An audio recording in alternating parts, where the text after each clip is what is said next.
Are you a small business owner in Africa?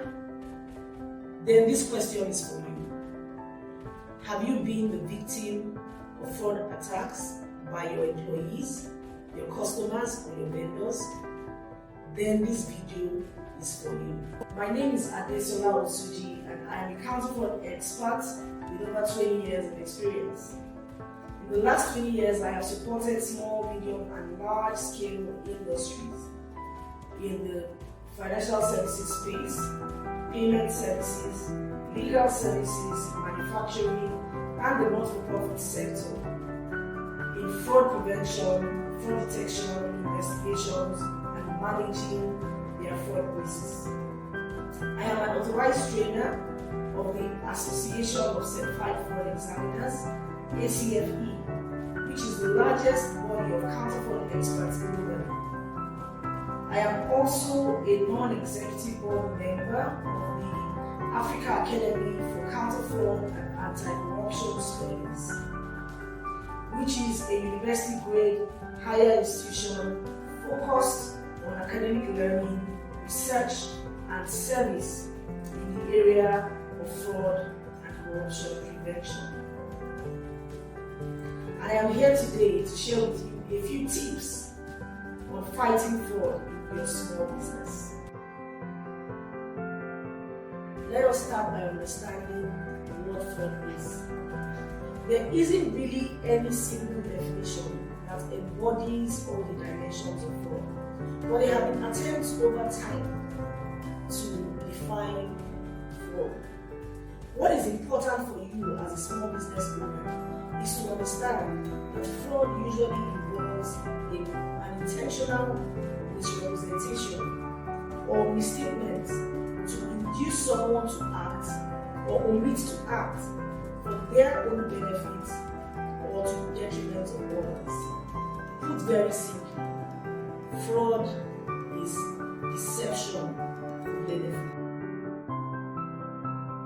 There are a few fraud types that you might encounter. For example, you may face things like business compromise, asset misappropriation, phishing and ransomware attacks, fraudulent vendor billings, payroll fraud, and a host of others. For business, one of the challenges you will face in fighting fraud is the fact that there are financial constraints which makes it difficult to allocate financial resources focused solely on fighting fraud. Another challenge small businesses face is the lack of capacity or inadequate capacity or the inability of the organization to allocate specific resources to managing fraud in their organization. The last challenge I would like to highlight, and perhaps the most critical, is complacency. You see, many small businesses do not recognize fraud risk as a risk that they need to actively manage. And so, it is important to highlight this. The Association of Certified Fraud Examiners, in their recent study, found that 6% of the total income or revenue of organizations is lost to fraud. While that may seem like a relatively small number, for small businesses struggling with resources, that figure could have a huge impact in the sustainability and survival of that organization.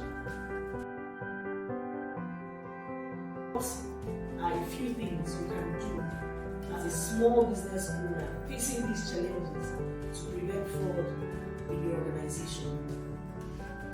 First of all, culture. Peter Drucker said that culture eats strategy for breakfast. And so, as a small business owner, it is important to ensure that we have an integrity culture in our business.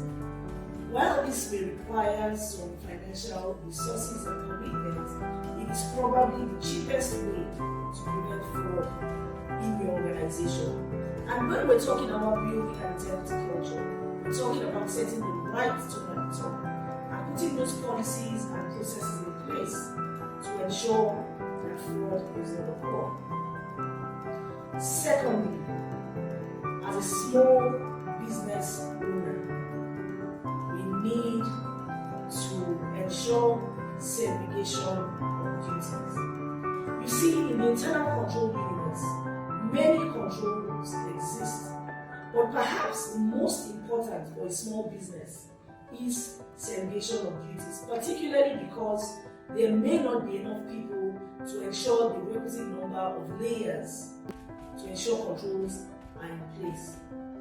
And so, even given your limited human resources, it is important to check and be sure that there is sufficient segregation of duties in your processes within your small business. Lastly, and very importantly, continuous fraud awareness and sensitization. We have found in our experience that many fraudsters are not intentional fraudsters. Many times they are accidental fraudsters. You'll be surprised to know that your team members may not be able to recognize that what they are doing amounts to fraud. And so ensuring that there is continuous fraud awareness in your organization gives you the opportunity, or gives your team members the opportunity to be able to recognize fraud, to keep away from it, and to report it when they notice it amongst their colleagues. And so, these are some things that you can do next Monday morning to prevent fraud in your small business. Reach out to the Africa Academy for Counter Fraud and Anti-Corruption Studies for those fraud risk awareness sessions, fraud risk assessments, and other forms of support to build strong internal controls and an integrity culture in your organization. At AACAS, we're building global partnerships for a fraud and corruption-free Africa. Thank you.